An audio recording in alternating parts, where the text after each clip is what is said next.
গীবতের ভয়াবহতা জানার পর চেষ্টা করি দূরে থাকার, কিন্তু কিছুদিন পর আবার গীবত হয়ে যায়। এখন গীবতের তওবা কিভাবে করব? এর থেকে দূরে থাকার উপায় কি? আপনারা গীবত কাকে বলে চিনেন তো? নবী সাল্লাল্লাহু আলাইহি সাল্লাম বলেছেন, আতাদরুনা মাল গীবাহ, তোমরা কি জানো গীবত কাকে বলে? সাহাবীরা বলেছেন নবী সাল্লাল্লাহু আলাইহি সাল্লামকে আল্লাহ এবং তার রাসূল ভালো জানেন। নবী সাল্লাল্লাহু আলাইহি সাল্লাম গীবতের সংজ্ঞা দিচ্ছেন যে গীবত হলো যিকরুকা আখাকা মা ইয়াকরাহুহু, তুমি কারোর পিছনে যদি এমন কিছু বলো যেটা তার সামনে বলে সে মনে কষ্ট পাবে, এর নাম গীবত। এখন একটা মানুষের সামনে বললে সে মনে কষ্ট পাবে, এটা তার পেছনে বলতেছেন, লোকটা এখানে নাই, তার অগোচরে আরেকজনের কাছে বলতেছেন, এটার নামে কি গীবত। এখন যদি সেই দোষটা তার মধ্যে থাকে তাহলে কি গীবত হবে? কি বলেন?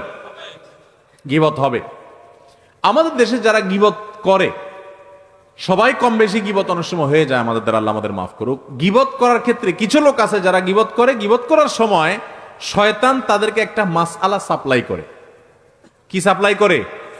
একটা মাসআলা। কোন মুফতি সাহেবে দেয় না, কে দেয়? শয়তানে। মাসআলাটা কি জানেন? মাসআলাটা হলো, আপনি যদি বলেন ভাই কারোর পিছনে সমালোচনা করা ঠিক না ভাই গীবত করা খুব ভয়াবহ গুনাহ ভাই, কোরআনে আল্লাহ তাআলা এটাকে মৃত ভাইয়ের গোশত খাইলে যেরকম অপরাধ, নোংরামি, এটাকে সেরকম বলেছেন, এবং গীবত পরিষ্কার হারাম, আল্লাহ তাআলা নিষেধ করেছেন। আপনি আরেকজনের গীবত করেন না, এটা বললে তখন ওই লোকরে শয়তান ওহী করে, শয়তান তার মাথায় দেয় বুদ্ধি, সে তখন জবাব দেয়, দেখেন ভাই আমি যেটা বলতেছি সত্য বলতেছি, আমি কোনো উল্টাপাল্টা মিথ্যা কথা বলতেছি না, আপনি চেক করে দেখেন। সে গীবতের সংজ্ঞা হয়তো জানে না, আর নাহলে শয়তান তারে দিয়া এই ভুল মাসালা দেওয়াইছে। আরেকজনের পেছনে আপনি কোনো কথা বললেন, যে কথাটা সত্য, কিন্তু তার সামনে বললে সে কষ্ট পাবে, এটা সত্য হওয়া সত্ত্বেও কি হবে? গীবত হবে। আর যদি ডাহা মিথ্যা কথা বলেন আরেকজনের নামে তার পিছনে, তাহলে তো সেটা মিথ্যা অপবাদ, ওটা তো গীবতের চাইতে আরো ভয়াবহ।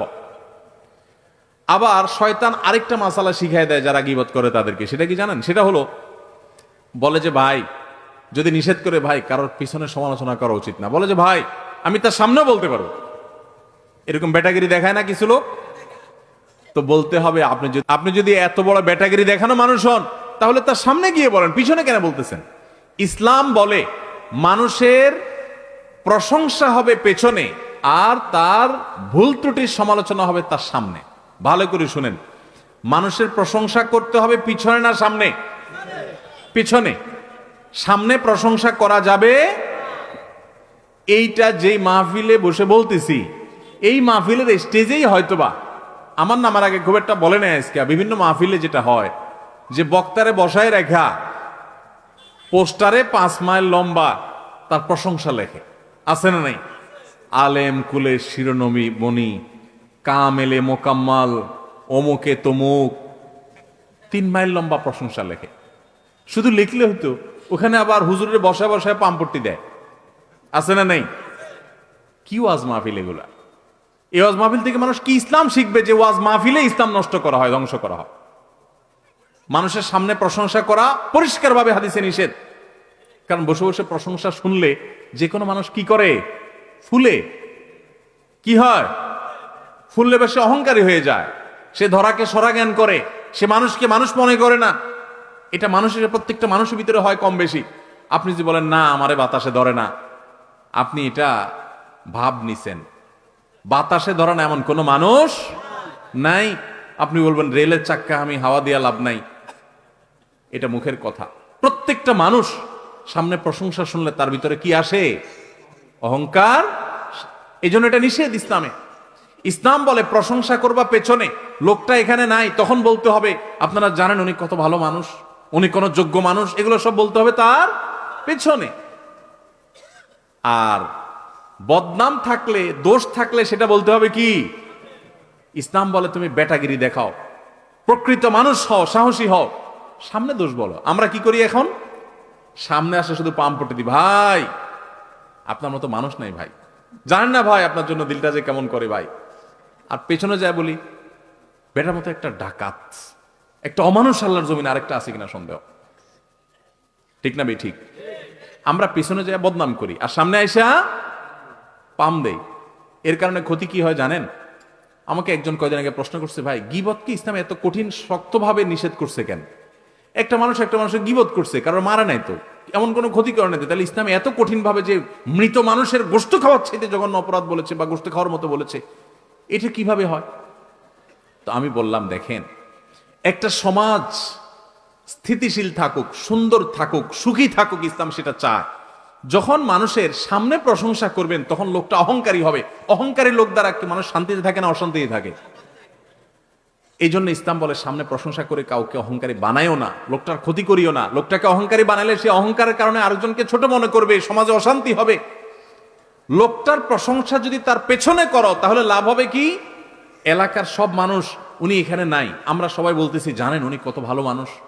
আপনারা অনেকে জানেন না, উনি তাহাজ্জুদের নামাজ পড়ে, উনি মিথ্যা বলেন না, উনি অনেক লোভ লালসা ছেড়ে দেন, উনি আল্লাহকে অনেক ভয় করেন, উনি সততার উপরে চলেন, উনি অনেক লোভ থাকা সত্ত্বেও অন্যায়ের কাছে মাথা নত করেন না। এই কথাগুলো যখন আমরা ওনার অগোচরে বলবো, উনি এখানে নাই, তখন আপনারা সবাই চিন্তা করবেন, তাহলে আমার এলাকার অমুক লোকটা সে এত ভালো, তাহলে তার প্রতি আপনার সুধারণা তৈরি হবে, তার প্রতি আপনার ভালোবাসা তৈরি হবে, সামাজিক সম্প্রীতি তৈরি হবে কি হবে না? এই জন্য ইসলাম বলে প্রশংসা করবা পেছনে, আর সামনে সমালোচনা করবা। সামনে সমালোচনা করতে আবার ইসলাম বলে এমন ভাবে সমালোচনা করবা না যে সে তোমার নাকশা উল্টে দেয়। এখন আজকে আমার থেকে মাসালা শুনে গিয়া কালকে যায় শুরু করেন, সামনে গিয়া, ভাই আপনার চরিত্রটা ভালো না ভাই, এরপর যে একটা বক্সিং খেয়ে আসে আমার কোয়েন, হুজুর আপনার মাসালা শুনে মাইর খেয়ে আসে। আপনারা এইভাবে উল্টা পাল্টা সমালোচনা করতে বলে না ইসলাম। সুন্দর করে বিনয়ের সাথে সামনে পারলে বুঝবেন, ভাই আপনি যে মনে কিছু না করেন, ভাই একটা কথা বলতে পারি, কারোর সামনে না, সেটাও মানে ওনার সামনে শুধু, আর কেউ না, লোকের সামনে লজ্জা দেওয়া যাবে না। কি হয়েছে ভাই? ভাই আপনি মনে কিছু করেন না, আপনার এই কথাটা ভাল লাগে না, আপনি বিভিন্ন সময় বলেন, আমার কথা ভুল হলে মাফ করে দিয়েন ভাই, আপনি একা একা চিন্তা করে দেখেন। এভাবে যদি আপনি একটা মানুষকে বলেন, সে কি রাগ করার কথা? হয়তো মুখটা একটু কালো হয়ে যাবে, কিন্তু সে আপনার উপরে চড়াও অন্তত মায়ের অন্তত খাবেন না। এরপরে অগোচরে যায়, সে চিন্তা করবে ঠিকই, উপর দিয়ে মুখ যতই কালো হোক, চিন্তা করবে লোকটা বলছে আসলেই আমার সমস্যা আছে কিনা। তাহলে এই লোকটার সামনে আপনি তার দোষের কথা বলার কারণে তার দোষটা দূর হবে, আত্মসমালোচনা করবে, সমাজ সুন্দর হবে, খারাপের পরিমাণ সমাজ থেকে দূর হবে। ঠিক না বে ঠিক? এই জন্য ইসলাম বলছে, আল্লাহ নির্দেশ হলো গীবত এটা হারাম। আল্লাহ তাআলা আমাদেরকে গীবত থেকে বেঁচে থাকার তৌফিক দান করুন। এখন প্রশ্ন হলো, এই গীবত থেকে, এটা থেকে বেঁচে থাকার জন্য আমি কি করব, বা আগে গীবত করে ফেলেছি সেগুলো কি করব? কোন মানুষের গীবত করে ফেললে আল্লাহর কাছে তার জন্য মাপ চাইবেন। আমি ওনার গীবত করে ফেলছি এক্সাম্পল স্বরূপ, তাহলে আমি বলবো ওনার কথা, আল্লাহ আপনি ওনাকে মাফ করে দেন, ওনার ভুল ত্রুটি ক্ষমা করে দেন, ওনার রুটি রুজিতে বরকত দান করেন, ওনার জন্য বেশি বেশি দোয়া করবেন। এটা গীবতের কাফারা ইনশাআল্লাহ। আরেকটা হলো, গীবত হয়ে গেছে, তওবা তো করবেন, লজ্জিত আল্লাহর কাছে মাপ চাইবেন। গীবত হয়ে গেছে, এই লোকটার যাদের সামনে বদনামি করছেন তাদের সামনে আবার যাইয়া পারলে তার সুনাম যেটা তার মধ্যে আছে, মিছামিছি না, সেটা আবার বলবেন যে ভাই লোকটার কিন্তু একটা ভালো গুণ আছে, ওই দিন তো আমি একটা খারাপ কথা বলছি, তার কিন্তু ভালো কিছু জিনিস আছে, লোকটা কিন্তু এই দিকটা ভালো, সে কিন্তু ভাই কখনো কারোর সাথে রাগারাগি করে না, গালাগালি করে না, সে কিন্তু ভাই নামাজ ছাড়ে না, সে ভাই কারোর হক কিন্তু মারে না। তাহলে এটা কিছুটা হলেও তার ক্ষতিপূরণ হবে। আর যদি সুযোগ থাকে তার কাছে মাপ চাওয়ার, একান্তে ভাই মনে কিছু করেন না, আপনার পেছনে আপনার একটু বদনাম করে ফেলছি, কি করছি আর জিজ্ঞাসা করি করেন না, আমার অন্যায় হয়ে গেছে ভাই, আমারে মাফ করে দেন। যদি মাপ চাওয়ার সুযোগ থাকে চাইয়েন। আবার এটাও যাত্রার কাছে চাইয়েন না, যাত্রার কাছে চাইতে যাবেন, কলারটা ধরে আগে টান দিয়ে বলবে কি বলছো আগে সেটা কর। বদনামি করে মাপ চাইতে এসেছ, চান তো আমার কি বদনামি করছো সেটা কর। এবার তখন চিন্তা করবেন ছেড়ে দে, আমার কেন্দ্রে বাসি, মাপ চাওয়ার দরকার নেই, আমার ছেড়ে দে। তো এই জন্য এটা বুঝতে হয় যে কোন ব্যক্তি এটা বললে মাইন্ড করবে না, রাগ করবে না, তাকে বলবেন। আর যদি বললে উল্টা রাগ করবে মনে হয়, তাহলে তার বলার দরকার নেই। আল্লাহর কাছে ইস্তেগফার করবেন এবং অন্য কাফারাগুলো আদায় করবেন। আল্লাহ আমাদের সবাইকে গীবতের গুনাহ থেকে বেঁচে থাকার তৌফিক দান করুন। গীবত থেকে বাঁচার জন্য কি করতে হয় জানেন? পরিবেশ থেকে বাঁচতে হয়। আমি যখন মাদ্রাসায় পড়ি, অনেক ছোট ছিলাম, দাড়ি গজায় নাই তখনও, চট্টগ্রামে হাটাজারি মাদ্রাসায় পড়ি। আমার মনে আছে, আমার এক ছাত্র ভাই ছিলেন, কুমিল্লা বাড়ি, নাম আব্দুল কাইয়ুম, জানি না কোথায় আছে কি করে, কোনো যোগাযোগ নাই, কিন্তু আমার খুব কাছের ছাত্র ভাই ছিলেন, একই ক্লাসে আমরা পড়তাম। তো আমার সেই ক্লাসমেটটা খুব মোত্তাকি পরহেজগার ছিল, অনেক বেশি মোত্তাকি পরহেজগার। এ আল্লাহর বান্দা, আমার এখনো মনে আছে যে ছাত্রদের মধ্যে দুই চারজন একসাথে হইলে আরেকটা ছাত্রের ব্যাপারে অনেক সময় সমালোচনা হয়, গীবত হয়। কারণ গীবতটা তো শয়তান এখন আমাদের কাছে ঘি ভাত করে দিছে। গীবত এখন কি হয়ে গেছে? ঘি ভাত। ঘি ভাত, গরম ভাত আর ঘি যেরকম টেস্ট হয় না, গিবত করতে ওইরকম টেস্ট লাগে। গিবত না করলে আমাদের ভালোই লাগে না, মজলিস জমেই না। মানে কয়েকজন দুইজন আছেন তাহলে 3 নম্বরটা নিয়ে খোঁজাখুঁজি না করলে আমাদের ভালো, শয়তান এরকম করে ফেলছেন আমাদের কাছে। তো আমাদের মধ্যে কখনো কোনো বন্ধুকে নিয়ে, কোনো ক্লাসমেটকে নিয়ে, কোনো টিচারকে নিয়ে, কোনো স্টাফকে নিয়ে বা কাউকে নিয়ে যদি সমালোচনা হতো, আমি প্রায় সময় দেখতাম যে আমার সেই ছাত্র ভাই, আমার সেই ক্লাসমেট ভাই আব্দুল কাইয়ুম ভাই, উনি ওই মজলিসে স্টেট প্রতিবাদ করতেন। বন্ধু বান্ধব বলতেন, দেখেন আপনারা মানুষের পেছনে সমালোচনা বন্ধ করেন, না হলে আমি উঠে যাব। বন্ধ যদি করতো তো ভালো, না করলে সে কানে হাত দিয়ে উঠে চলে যেত এবং প্রায় দিন এই কাজটা করত। তখন আমার মধ্যে এক ধরনের প্রেরণা জাগ্রত হতো যে মাশাআল্লাহ, হারাম থেকে বাঁচার জন্য কত চেষ্টা। তো যে ভাই প্রশ্ন করেছেন এবং যারা অনেকে, গীবত করা যেরকম গুনাহ, গীবত শোনাটাও গুনাহ। এজন্য যে মজলিসে থাকবেন, গীবত শুরু হলে সেখান থেকে সরে যাবেন, পারলে সেখানে গীবত বন্ধ করবেন, আর না হলে নিজে সরে যাবেন, শুনবেন না। ভাইরে, আমলনামা বরবাদ হয়ে যাচ্ছে।